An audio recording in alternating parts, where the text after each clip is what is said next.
तेरा सफराना नूर का, मरहबा वो नूर वाला। कितने औरतें उसके खेमे में गई, लेकिन खुदा न खास्ता अगर चली गई है तो याद रखो, दुनिया में किसी को किसी का अच्छा लग जाना कोई अजीब बात नहीं। कुरान ने भी इससे मना नहीं किया है। वला अब्दुम मोमिनुन खैरुम मिन मुशरिकिन वलौ आजबक। वाह वाह बेश, है ना, काला कलौटा मुसलमान जो गुलाम है खूबसूरत मुशरिक से अच्छा है अगर वो तुम्हें अच्छा लगे। तो कुरान मना नहीं करता है कि वो अच्छा नहीं लगेगा, नहीं। गैर मुस्लिम औरतें मुसलमान लड़कों को भी अच्छी लग सकती है, उनकी लड़कियां आपको अच्छी लग सकती है, हमारी लड़कियों को उनका लड़का अच्छा लग सकता है। कुरान ने इससे मना नहीं किया है, इससे इनकार नहीं किया है, मगर कुरान ने यह भी कहा है अच्छा लगना अलग सी बात है, आंखों को भाना अलग सी बात है। हर आंखों को भा जाने वाली चीजों की तरफ दौड़ा नहीं जाएगा, इसलिए नहीं दौड़ा जाएगा, पहले देखा जाएगा जो आंखों को भा रही है ये जन्नत की तरफ जा रही है कि जहन्नम की तरफ जा रही है। अगर आंखों को भाने वाली चीज जन्नत की तरफ जाने वाली है तो एक्सेप्ट कर लिया जाएगा, जहन्नम की तरफ जाने वाली है तो रिजेक्ट कर दिया जाएगा। लिहाजा मेरी बहनों, खूब तालीम हासिल करो, यूनिवर्सिटियों में तालीम हासिल करो, डॉक्टर बनो, इंजीनियर बनो, मगर इतना याद रखो तुम उस कौम की बेटी हो जिसे समाज मारना चाहता है, जिसे सोसाइटी मारना चाहता है, जिसे सियासत मारना चाहती है। तुम्हारे बाप जो पसीने बहा बहा करके कमाते हैं, हर कदम पे कोई ना कोई मारने के लिए कातिल है। तुम्हारा भाई जो स्कूल की फीस जमा कर रहा है, हर कदम पे कोई ना कोई उसका दुश्मन है।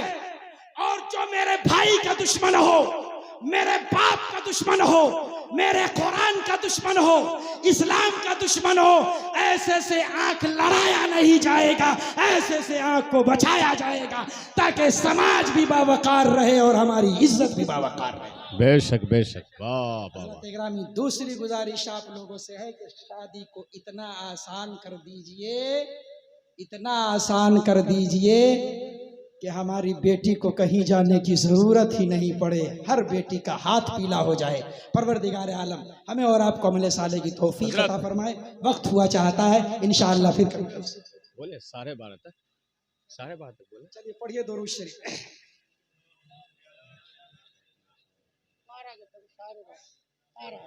चलिए बोलिए दुरूद शरीफ। अल्लाहुम्मा सल्ली अला सय्यदना मौलाना मोहम्मदिन बारिक वसल्लम सलातु व सलाम अलैका या रसूलल्लाह सल्लल्लाहु अलैहि वसल्लम या रसूलल्लाह सल्लल्लाहु। हज़रात गिरामी, दूसरी बात ये है, अल्लाह के नबी ने फरमाया लयातियन्ना अलन नास ज़मानुन ला तनफ़उ फ़ीहि इल्ला दीनारो व दिरहम। एक वक्त आएगा सिवाय दिरहम और दीनार के कोई काम नहीं आएगा। माशाल्लाह माशाल्लाह, नारे तकबीर। ये देखें हिंदुस्तान के दुनिया में मुफलिस की कोई कदर कीमत नहीं होती। जिसके कपड़े फटे हो समाज में उसकी इज्जत नहीं होती है। जिसके पास रहने के लिए मकान हो ना हो, मुआशरे में उसका कोई मकाम नहीं रहता है। दूसरे की बात करते हो यार, तुम्हारे खानदान में कोई तुम्हारा भतीजा होगा, तुम अपनी खूबसूरत बेटी का निकाह इसलिए नहीं करते कि इसके पास घर नहीं।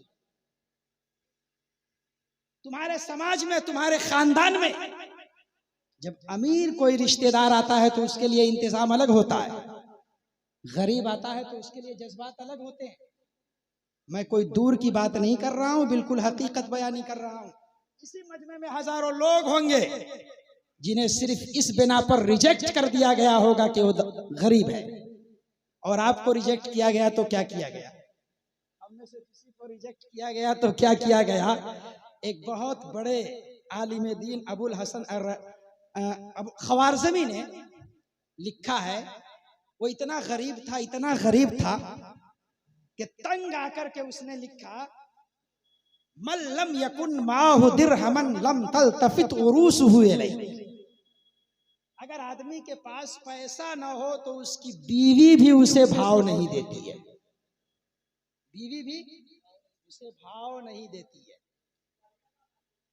और पूरे हिंदुस्तान में सबसे कंगाल आप, सबसे ज्यादा गरीब आप हैं, सबसे ज्यादा कम पक्के के मकान आपके पास है, बेशक, सबसे कम मोटरसाइकिल आपके पास है, सबसे कम साइकिल आपके पास है, सबसे कम कारोबार आपके पास है। हिंदुस्तान में कमोबेश 14 लाख फैक्ट्रियां हैं, सिर्फ 500-600 14,000 के करीब मुसलमानों की फैक्ट्रियां हैं। और इस गरीबी की हालत में आप चाहते हो कि मुल्क का वजीर आजम हमारी टोपी पहन ले? कभी नहीं हो सकता है। तुम्हारी टोपी को वजीर आजम ने रिजेक्ट कर दिया। बेशक, मगर इसी हिंदुस्तान में एक बोहरा कौम है जिसका तनासुब आपसे बहुत कम है, शियों का एक फिरका है। सिर्फ उसकी पगड़ी को नहीं बांधा, वजीर आजम उसकी मजलिस में बैठे और उसके अमीर को हिंदुस्तान की सबसे बड़ी यूनिवर्सिटी जामिया मिल्लिया इस्लामिया का चांसलर बना दिया। अल्लाह, ये क्यों हो रहा है मालूम है? इसलिए कि जो गरीब होता है ना उसकी टोपी पहनी जाती है, ना उसका रुमाल एक्सेप्ट किया जाता है। मालदार अगर जूती भी दे तो उसे सर पे रख लिया जाता है। बेशक, बेशक, और हर चीज में यह मामला है। हमारी जूती आप सर पे रखोगे नहीं, रुस्तम इकबाल साहब की जूती रखोगे नहीं, लेकिन अगर पीर साहब की जूती हो तो सब रखने के लिए तैयार हो जाएंगे। अगर गौसे पाक की जूती हो तो हम भी रखेंगे, तुम भी रखेगो। और क्या कहना अगर मदीने के ताजदार की जूती हो तो कहेंगे, जो सर पे रखने को मिल जाए नाले पाके हुजूर, तो फिर कहेंगे कि हाँ हाँ ताजदार हम भी है। माशाअल्लाह। चाहते हो कि दुनिया तुम्हारी जूती को सलाम करे तो मालदार बन जाओ। बेशक, बेशक, चाहते हो कि दुनिया तुम्हारे इकबाल मंदी को सलाम करे तो मालदार बन जाओ। इतना कमाओ कि न यहाँ की अक्सरियत कमा सके, न मजूसी कमा सके, न यहूदी कमा सके। दुनिया का सबसे मालदार कौम मुसलमान बन जाए। बेशक, बेशक, मालदार हो जाएंगे तो फिर कहना नहीं पड़ेगा। आप 20% नहीं, 14% नहीं, 1% भी रहो, पार्लियामेंट में आपके लिए जगह रहेगी, असेंबली में आपके लिए जगह रहेगी। लिहाजा कमाओ और खूब कमाओ। अल्लाह के नबी ने कहा है एक वक्त आएगा कि दौलत से के बगैर कुछ काम नहीं चलेगा, वही ये जमाना है। लिहाजा दौलत की कदर कीजिए, खूब कदर। मगर याद रखिए, दौलत आ जाए तो इस्तेमाल बेटे के ब्याह पर नहीं, बेटी के शादी पर नहीं, दौलत का इस्तेमाल इल्म के लिए कीजिए। आपको मालूम है तारीख जिन लोगों ने पढ़ा है, आखिरी नुक्ता बयान करके जा रहा हूं।